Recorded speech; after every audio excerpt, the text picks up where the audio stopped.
So once you do that with the mouse, then the arrows work. It's okay. Okay, thank you so much for joining us. We're gonna have some more people trickling in as we begin today. Welcome, it's a Thursday, beautiful day in Tacoma, Washington. My name is Katie Stein. I'm the Executive Assistant and Event Coordinator for Financial Insights. And we are welcoming two individuals from Evergreen Concierge.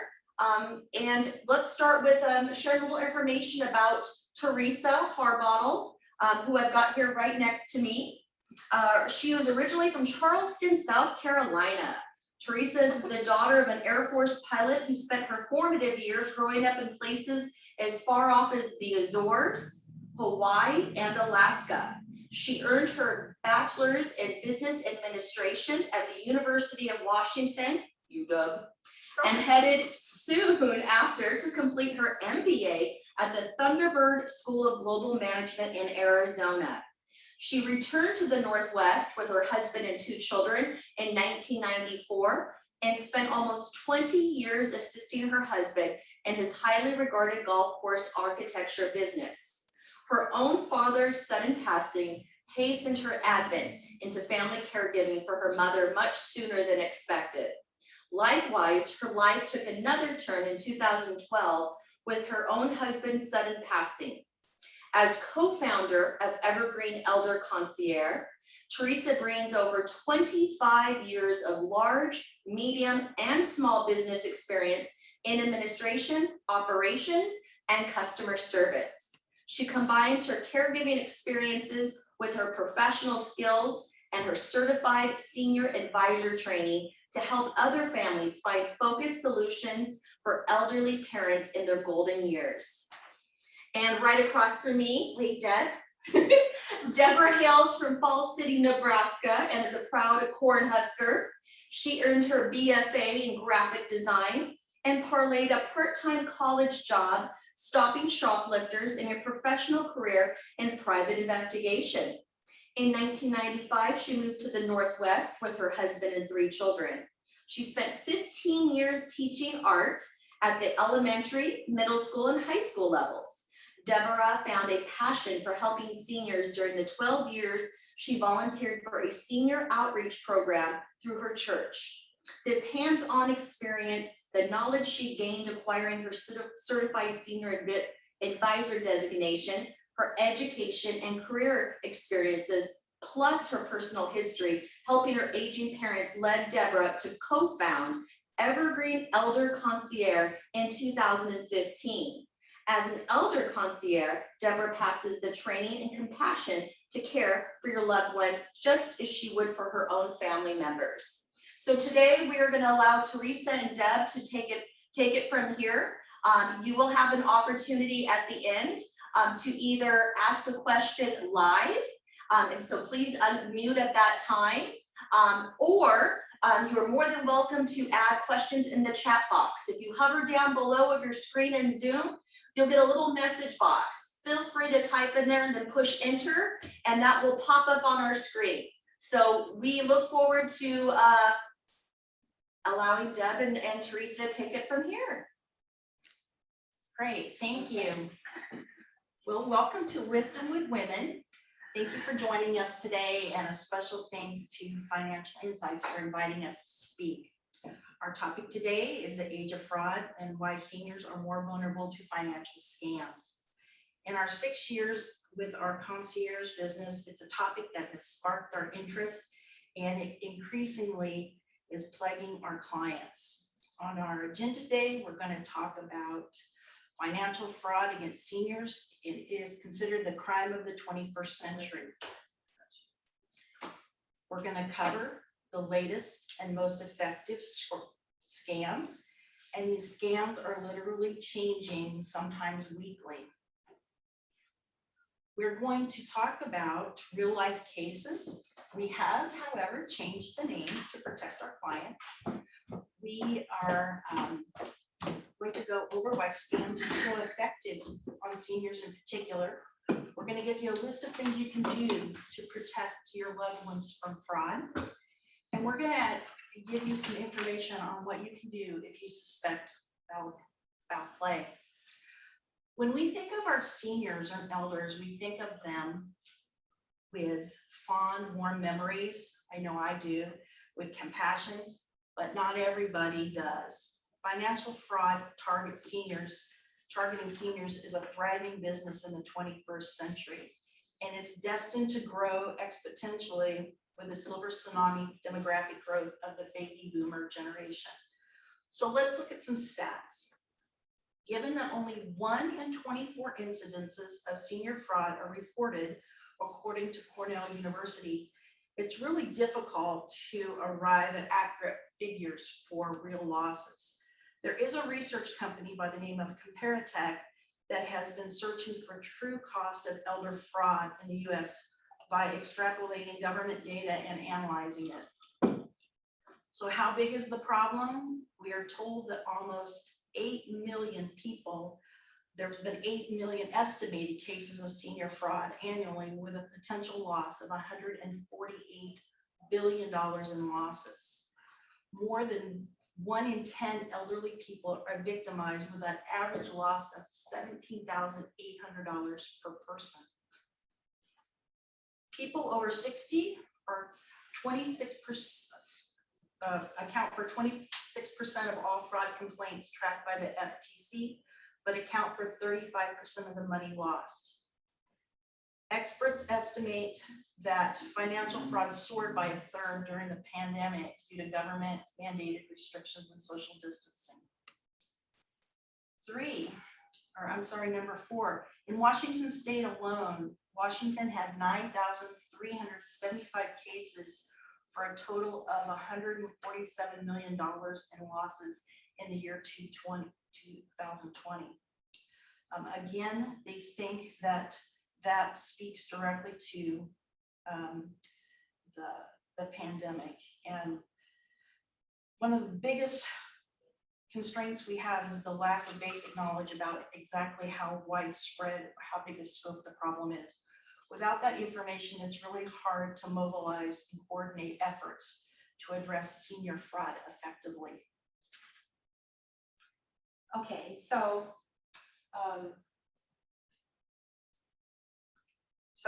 now that we know how big the problem is, can we go to, there we go.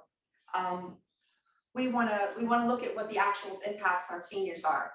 While many people focus primarily on money losses, seniors suffer in the long term in numerous other areas. Victims suffer both direct and indirect financial costs at a stage in life when it's particularly difficult to recover losses and when financial savings are necessary to manage health-associated issues. There we go, thank you. Threats to seniors' financial security and independence is the first impact. Financial losses may dramatically change a senior's ability to live independently and force a transition to low-cost housing or cohabitation with family or friends. Long-lasting trauma that erodes their sense of trust and well-being is another issue. It brings further isolation, which once again negatively impacts seniors' health. Increased risk of mortality and hospitalization are some of the increasing statistics with senior fraud for victims, and poor physical and mental health. Depression is an all too common health risk associated with fraud. Many victims, even with memory issues, remember the trauma of being scammed for years. Diminished quality of life. Financial losses will necessarily impact the lifestyle of many victims who truly need social activities to thrive. And the last one is the CDC recognizing senior mistreatment as a public health problem.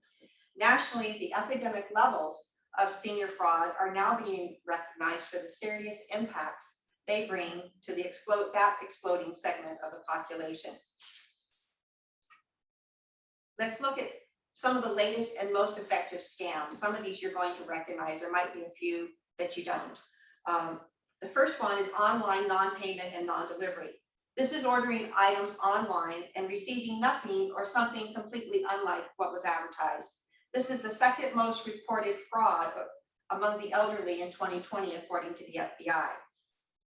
the lottery, sweepstakes, and inheritance scams. These are victims who are congratulated for winning a contest or lottery or sweepstakes they've never entered. Usually there are upfront fees and taxes required to claim a prize. Romance scams. This is where you see the highest losses reported. A criminal adopts a fake online identity to gain a victim's affection and confidence. Eventually, they ask for money due to an alleged financial crisis and disappear. Tech support. This is where you get a call or pop-up claiming there's a virus on your computer and an offer to resolve the issue by asking for credit cards, emails, and passwords. Investment scams cover a lot of different things. Pyramid, Ponzi, offshore, advanced fee, and prime banknote schemes are a few of those. The family and friend imposter scam. This is something I think everybody will be familiar with. This is where you find the grandparent scam. A scammer impersonates a panicked loved one who needs money immediately. The Nigerian letter scam also falls under this category. We would like to note here that you need to be aware that not all fraud involves strangers and professional scammers. Statistics show that financial exploitation by family members or caregivers makes up a significant percentage of total fraud. Moving on, we have phone scams and robocalls. This is where a caller threatens a senior with arrest, deportation, or revocation of their driver's license if they don't pay up. And this is where you have your jury duty and IRS scams, or they're contacted by a fake charity. Older people make twice as many purchases by phone as the national average. This is why telemarketers make 56 to 80% of their calls to seniors. The home title scam is a newer scam, and it's where a scammer updates the title of your property to change the ownership to a fake name. Then they secure as many loans as possible with your collateral. Unlike other legal and financial sectors, there is no regular monitoring of title documents, so it makes it particularly lucrative and easy. The scam is particularly devastating for seniors when victims lose their homes. And the last one is phishing. This is where you have emails pretending to be from reputable companies that get victims to reveal their personal information. Some of the companies used in these phishing scams are Amazon, PayPal, Chase, Microsoft, Wells Fargo, Bank of America, names that we all know and trust to a large degree, and that's part of how they lure people in. I'm sorry, there's one more. It's the Medicare medical equipment scam. This has been around a long time, but it's so effective. Someone pretending to be from Medicare tries to elicit information that's supposedly missing from your medical records. Or a manufacturer's offering seniors free equipment that they eventually bill insurers for, but the equipment is not necessarily needed or delivered.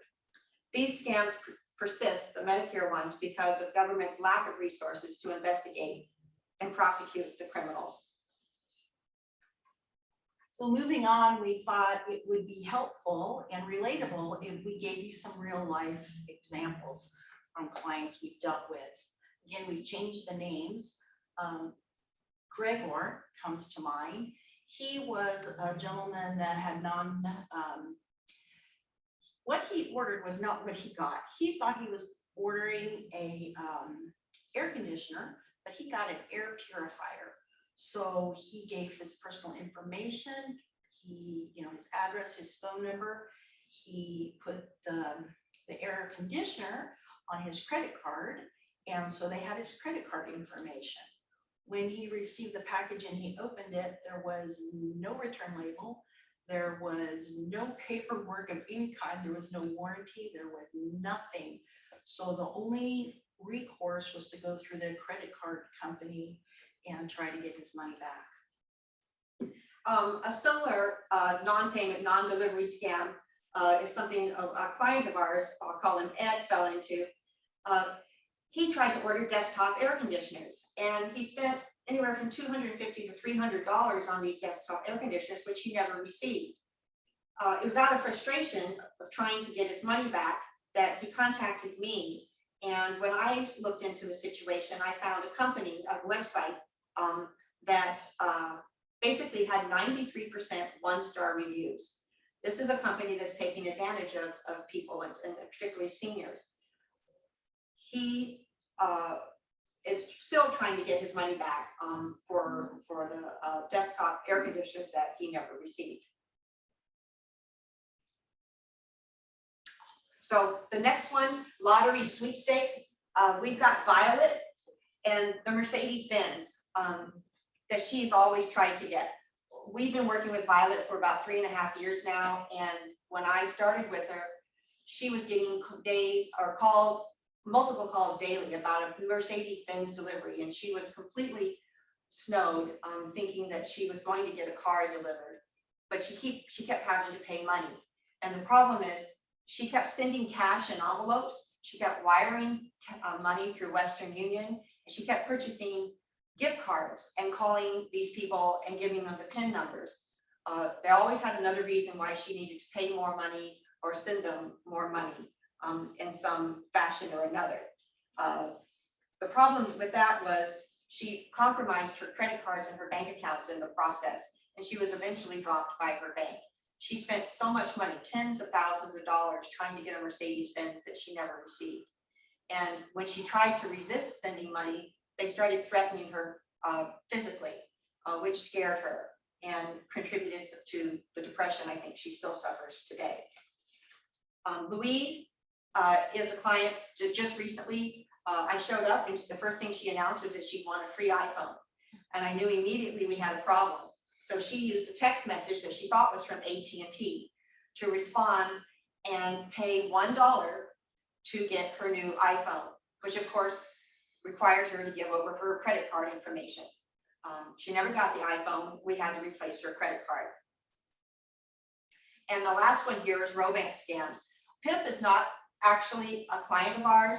Someone I met a few years ago on an overseas trip. She's a lovely lady from England who was very accomplished and very intelligent. And after our trip, she went home and got online, met a gentleman. She, knowing the pitfalls of online romances, worked with her sister to try to vet and do background checks on this gentleman. They couldn't find anything wrong with his background. So she ended up entering into a relationship with him, and sure enough, a few months later, he had a financial crisis, and she ended up giving him a bunch of money, at which point he disappeared. And it was devastating for her. She's a widow. You know, she was really enjoying the attention and the relationship, and the loss. I don't know exactly how much it was, but I do know that it altered her lifestyle because all of the traveling that she had been doing up to that point came to an end.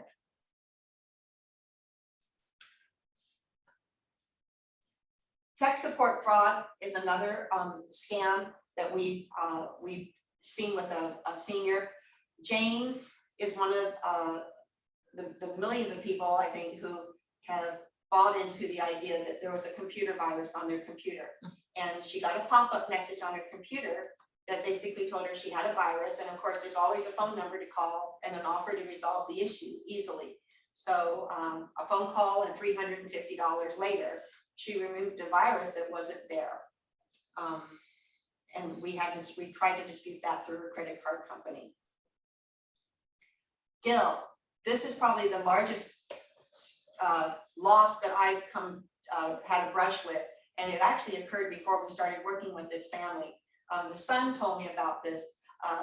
Gil and his wife were moved into a retirement facility by their son, at which time he told me, hired me and told me that he was probably about 4 years late getting involved in his parents' affairs. And in that 4-year period, his father, this is a very high net worth family, had taken $700,000 and invested with what he thought were 7 business startups, 6 of which were fraudulent. So he lost over $600,000 just by believing in people that obviously weren't real. So the next is an example of the gift card scam, and Heidi happens to be a friend of mine. She received an email that looked like it was from her friend. Her friend was really busy and needed Heidi to help her out. She asked her to go get a gift card from the store scratch the back off and give her the number. And so Heidi, being a good friend, did that. And the next day, the friend sent another email and said, you know, this gift I'm gonna send, he is such a good nephew and he's going through some hard times. So I'd like to double his gift. So could you go back and get another gift card? And my friend Heidi was, you know, she wasn't reluctant because this is her friend. She knew she was good for it. She wanted to help her. So she went and purchased that second card, scratched the number, and sent that email. Well, the next day, she knew she was in trouble when her friend actually called her on the phone and said, what's going on, Heidi? I haven't talked to you forever. She knew right then that she had just lost $600 total. The next person is Jack. And this is an example of a contractor scam. Jack hired someone that he thought was a contractor through his church. There was no contract, there were no invoices. All we could find was written checks, many checks. The man spent 3 years in this guy's house remodeling it. And I have to say the workmanship was very shoddy.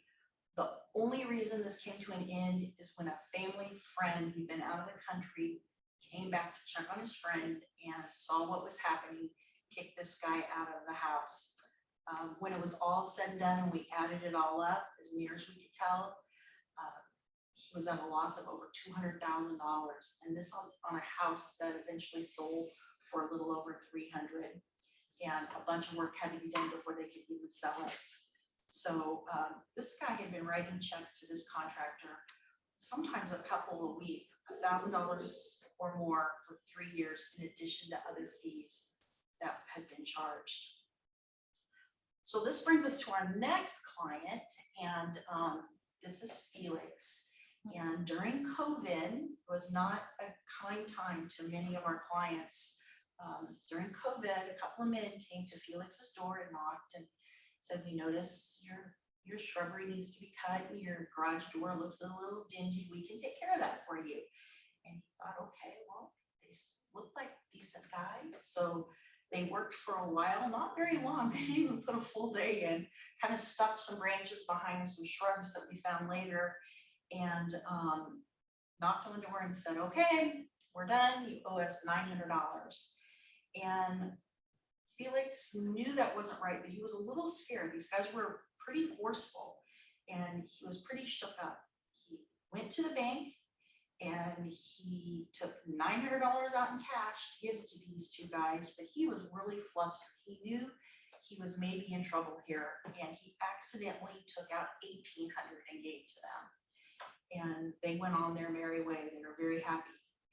Well, that wasn't enough for them. They came back the next day, and this time they forced him into the car. They took him to the bank. Felix told us later he was very scared. He was trying to think, what do I do? They know where I live. What am I going to do? He even tried to go up to the bank door and get a teller, but we, sorry about that, but we,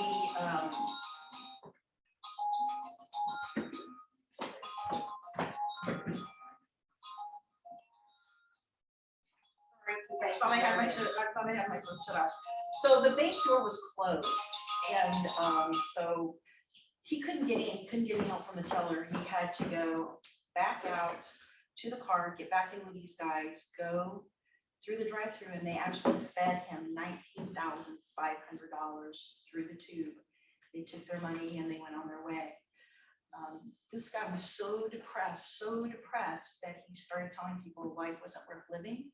Somebody reported him, and within just a few hours, he was picked up and put on a 72-hour psych hold. He continues to be traumatized by the incident, and he does have trust issues. And the last case is a phishing scam. This is the same Ed as before with the desktop ACs. This gentleman happens to be going on 89 years old, and he spends a lot of time on his computer. And back in February, he got pulled into a fake PayPal email. It alleged that he had purchased a gun for $800, which of course he knew he hadn't done. So he immediately called the number in the email to dispute the charge, which is what they wanted him to do. He proceeded to spend 3 hours on the phone with someone he thought was in India. During the 3 hours, he gave up his cell phone, his email, his credit card, and his bank accounts. He also gave them remote access to his computer. This means they had access to everything on his computer, including all his passwords and so forth. The only reason Ed didn't lose any money in this particular scam is because I logged into his online banking 15 minutes after he hung up. And because he had allowed the scammers to change the password on his bank account, I was not able to get in. And after 3 attempts, I got locked out. But purely by chance, I got locked out, which means everybody was locked out. And I don't think the scammers counted on that. So we had to replace everything that Ed lost. We had to get a new cell number. He had to take his laptop to Apple and have it professionally wiped so that he could show his bank it had been professionally wiped. That was the only way he could get online banking back. And then we had to replace his credit card, all his bank accounts, we had to redo all of his auto pays and all of his direct deposits. And we had to do all of it without using any of the compromised information that the scammers had. So for $800, Jack had put his entire estate at risk because he had all of his passwords on his computer, and the scammers had all the two-factor information to get past any security issues on other websites.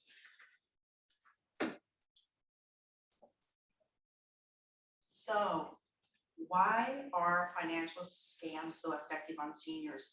We see this happen over and over to successful, intelligent people. So we're asking ourselves, how does this happen? So we did some research and we found that older people have their nest eggs. They've worked all their life and they have their savings. They have good credit. They own their own homes.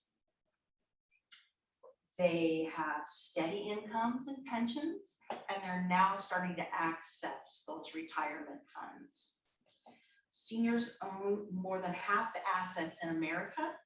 They're the major users of medical and government services, and those two services are the industries that are targeted most by cyber criminals. Another reason is they are isolated. The lack of oversight and reality checks just keeps them vulnerable. Personal information is more at risk due to trusting and polite nature. So because people are isolated, it is the single greatest risk factor in senior fraud. When people are by themselves and they don't have anybody to watch over them or to bounce things off of, they tend to be more at risk. Older people are more likely to have a home and use a landline, and that's big because that's how these scammers are getting a lot of the people is on those landlines. Also, we found that people born in the 30s, 40s, and 50s want to really be polite. They were raised to be polite and they have a hard time saying no. So they don't want to hang up, they want to keep talking. Once you've been a victim, your name is shared with other scammers, so it continues to just go on and on and on. So to continue in the vein of why these financial scams are so effective on seniors, we learned that the fact that they have the money and they're isolated, those are the two of the big three reasons that seniors are so susceptible to scams. But aging factors come into play as well. And the first aging factor is emotions. Seniors or older people, they make more emotional decisions than younger people. They make them with their heart, and predators prey on those emotions. Seniors worry about their loved ones and they fear arrest and getting into trouble. That's the grandparent scam and the friend imposter scams. Those are so effective because they prey on the very things that seniors worry about the most. Seniors are less likely to report fraud because they are too embarrassed. They don't know how to report it. They don't know that they've been scammed, and they fear losing control and independence due to problems managing their own finances. As Deb mentioned,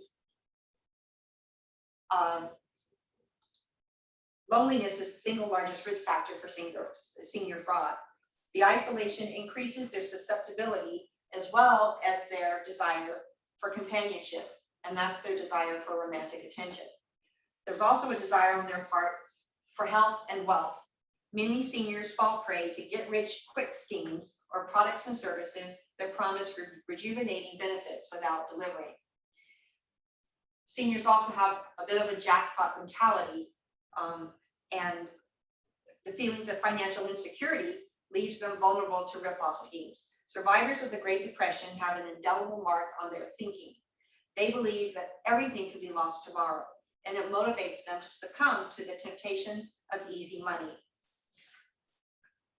Also, seniors are not good with change. Seniors increasingly lack flexibility in their cognition and find it difficult to adapt to continually evolving technology that wasn't designed with them or their needs in mind.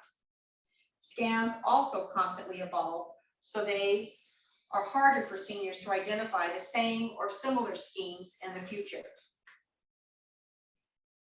Aging factors continue with a couple more really interesting components. One is psychological optimism. The USC School of Gerontology found that older people generally feel more optimistic than young people regarding their finances. They are more likely to focus on the potential upsides of a situation and aren't as upset by possible financial losses as young people. Their senior brains don't anticipate a loss as much as younger brains do. And this has to do with assessing risk. It's important to note that Stanford found that that doesn't mean that older people don't care if they lose their money. They're just upset. They're as upset when they do lose their money. They have a bias towards the positive, and they aren't as anxious as younger people about potential losses. So when it comes to deciding upfront whether to do something or invest money, this is the weak spot for them. As people age and begin to feel that time is limited, they also seek out emotional fulfillment and focus more on positive things, which changes the way they make decisions. The last big age factor is cognitive decline, and this is the one that people think about the most. Cognitive decline is decreases in your memory, analytical reasoning, and processing speed. I find this really interesting based on what we sort of were researching. A Harvard study showed that good financial choices require strategy and execution. Strategy becomes easier with age, but execution gets harder. Younger and older ends of the age spectrum make more financial mistakes than people in the middle. Young people excel at execution, but not the strategy. And older people excel at strategy, but no longer are able to execute like they used to be able to. On average, the age at which people make the fewest mistakes, interestingly enough, is 53. So experience, intelligence, education, and training simply cannot compensate for cognitive decline. Experience is considered the crystallized intelligence, a person's accrued knowledge about the world. It brings improvement, but after a point, the accumulation of experience starts to get overwhelmed by cognitive decline. Research shows financial judgment may be the first to erode for seniors with Alzheimer's. And an interesting note here, the beginning stages of cognitive impairment are not obvious, though the impairment is significant. So this is why it's so hard to catch, particularly up front. And the interesting note is that a decrease in general, in cognition in general accompanies a drop in self-confidence. However, very importantly, it is not associated with a drop in confidence in managing one's own financial affairs, which is something that we see all the time. We meet people who will gladly tell us that they can't do this, that, or the other thing, but they're quite sure that they can still handle their money. So like I said, we just see this over and over again. So how do we protect our loved ones and ourselves from fraud? Well, learn to say no and hang up the phone. just say no and hang up the phone. Practice it if you have to. I practiced it with my mother. It helps. Close any unused cards or accounts annually. If you're not using that card, just close it down, cut it up. Ask for trusted assistance before acting. You should never be in a hurry. Run it past somebody else, let them see, get another set of eyes and ears.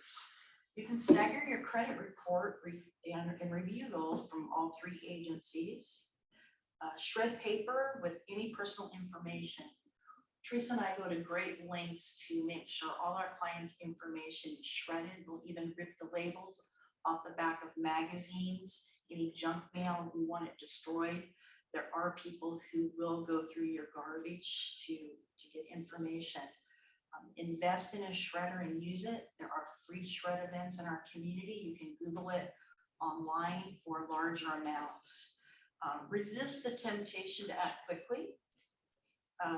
Continually update antivirus software. Put your phone number on the do not call registry. Subscribe to the robocall blocker. Something we ask all our clients to do and really advocate is to put a credit freeze on your credit reports. And this keeps people from opening or accessing your credit, opening other accounts. And lastly, simplify financial accounts. I just met with a lady in her late 80s last week, and she was very proud to announce to me that she had 3 checking accounts. There's no need for 3 checking accounts. Just a very interesting tidbit here is the average age at which parents involve their adult children in their finances is age 75. So what else can you do to keep your loved ones protected from fraud? Don't sign up for any contests, sweepstakes, or anything free. You are not going to win. You are not the winner, especially of anything you did not enter. Opt out of pre-screened credit card offers. Don't assume people online are who they claim to be. Protect your social security number. This is something I fiercely do for myself and my clients. Even on a doctor's questionnaire, I will not fill in my social security number. Remember, you will not get phone calls from government agencies requesting personal information. Again, I have been in the room when clients have gotten calls saying that they are going to be arrested by the IRS. They are on the way. That will never happen. You should never have to pay money to receive money. Limit the information you carry in your wallet or your purse. If you lose it, that opens you up to everything that you had in your wallet. And never click on the link provided in an email if you don't recognize the sender. Okay. Now, with all of that, if something does happen, what do you do if you suspect foul play? These are some basic but very applicable items. Analyze your situation. You really need to take stock of what's happened. Check your financial accounts and credit reports to assess the loss. Check your computer for viruses if you stepped into something online. Place or gather emails, receipts, and phone numbers. Those will be helpful later for reports that you may have to file. Place a fraud alert in all 3 credit bureaus, and you have to call all 3 separately, even though they'll tell you that placing a fraud alert at one will place it at the other 2. It doesn't necessarily work like that. You need to call all 3 of them. File a report with the FTC and your city police. You may need a police report to validate your fraud case with your credit card company. So if I've had to file a police report in Lakewood and I had no problem. Deb has actually had problems over in Gig Harbor. So if your police department declines to give you a case, then find another agency to file a fraud claim with. File a report with appropriate state and federal agencies such as the IRS, and remove fraudulent information from your credit reports. Bad credit information can follow you for years and affect your financial options in the future if left on your report. So with all that information, Finally, today's most important takeaway is this. While guarding your nest egg in today's rapidly changing digital society can be challenging, the single most important step in avoiding financial fraud is having trusted advisors with whom to consult to make sure things are as they appear. Like I said, the loneliness and the isolation is the single largest factor that affects people. So people who are frequently socially active and bouncing things off of other people are much less likely to become targets. We've included here a couple of slides with senior fraud resources. These are the credit bureau numbers where you can call to place a fraud alert or a credit freeze. You can get a free annual report, a credit report at annualcreditreport.com. If you try other websites, you could end up paying for it and actually inadvertently end up subscribing to a service you don't want. You can opt out of pre-screened credit card offers. Your mailbox will love you for this, and it will reduce your exposure. You want to put your number on the do not call registry. That's how you do it. And when you need to make your reports, here's the number and website for the FTC, the Tacoma Police Department, the IRS, or Adult Protective Services. So that's it. Thank you for your time and attention today, and we're happy to answer any questions you may have. Thank you, Teresa and Deb. At this time, please feel free to enter in any questions that you have at the message or unmute. And you're more than welcome to start your video. We're going to go ahead and we're going to stop sharing the screen so you can see us. Oh, there's everybody. See? Oh, it's so nice to see you. Hi, everybody. Again, feel free to unmute. It'll be either the top right or bottom left of your screen, and speak up. Hi, Dorothy. Hi, everybody. No. So yes, if you have any questions, we will share this, if it's all right. Oh, sure. This PowerPoint with anyone that would like a copy. Please feel free to give me a call or let me know now. Totally okay to call the office at Financial Insights, ask for Katie, and I'd be more than happy to email that to you so that you can either have that for yourself or for maybe a loved one or someone that you care about, that you're concerned about, that you can share that with. It would be a pleasure. Very good. Thank you, Teresa and Deb.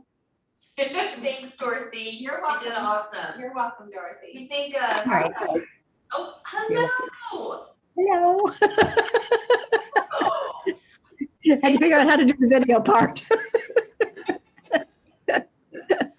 great. I do have a question. Can I just like I had a fraudulent charge on my credit card today. Someone decided they wanted to fly Southwest on my credit card. So I did. I contacted the credit card company. They're sending me a new one and they're investigating and all of this stuff. Would it be wise of me to change my password to that financial site? For your credit card, I would. Yeah. Okay. I really would. It's an easy thing to do, and Yeah. you know, it's just you want to cover every base possible. Yeah, I just thought about that while you were talking. I thought, I probably should change my password. Yeah, they didn't tell me to do that. It would have been nice of them to tell me. Oh, well. I think it's a great precautionary measure to take, you know, and most IT experts will tell you should be changing your passwords, you know, every 6 months anyway. That's why a lot of companies and different websites actually force you to change your password every 6 months. Things like Social Security and Defense Financing and Accounting Service and Medicare and IRS sites and things like that. You can only use a password for so long before they make you change it. So like I said, I would change it and just, you know, not worry about something like that. Yeah, every time they ask me for a password, I think, what one do they want? I don't know. I end up putting all my passwords in there and probably giving them all away. You know, it's like, Right. Right. Right. We have clients that have password managers, but they can even be difficult for some of our clients to manage. And So we actually have, it's a login/password book. And I don't have one with me, but it's a what is it, Like paper. paperback, it's a paperback book, and it's large print, and I'm very paper oriented, so I don't keep any client passwords or anything like that on my computer. So if I were to get hacked or anything like that, I keep them in books for my clients. I don't put them on their necessarily their computers either. I try to do that too. The reason we got the book is because we had so many clients, and they have passwords everywhere on little bits and pieces of paper, you know, and just where they have to write it down, and it's no central place. And this book has been a lifesaver for so many of them. So everybody, either the one person that's using the book knows where to go, or I have actually a family of 4. They're all like interconnected on their iPhones and their MacBooks and things like this, and they all have access to the same passwords now through this book that's in a central location. So it's been very helpful for that family. Oh, we got a question Hey, down. I have a question. Deb or Teresa, I have like my Radio 3-ring binder notebook, which has probably got 250 passwords in it. But my question is, do either of you, have you used or have experience with the online password managers that everybody, you know, the younger people use on their phones? Like MasterPass? Yeah, that one. I know what you're talking about. Apparently, Hannah uses it. Yeah. I don't save any of my passwords. You just remember what they are?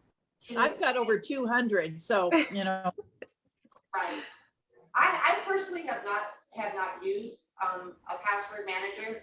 I've watched a few other people struggle to use theirs. They didn't look that user friendly to me, but maybe they just weren't, Yeah, you know, maybe they didn't use it that often, or maybe it just wasn't a particularly good one. I don't know. But I do know, you know, people that are online a lot who are digitally savvy. Deb actually has a brother who's an IT specialist, and I think maybe that's something he does. that's something probably I can ask, or, you know, if I remember to ask our tech IT guy. He's super techy, obviously, and I'm gonna ask him now. Okay, thanks. Any other questions? Well, we want to thank Teresa Harbottle. Thank you. Thank you guys. That was so good. Really good, very informative. Here. If anybody wants a copy of today's presentation, call the office or email me. You all know me. I see everybody on here. I'm Katie.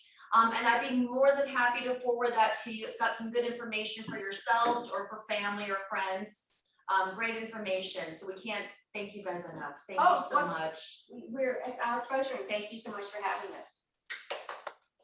Bye. Thank you guys for joining us. Have a Bye, great you guys.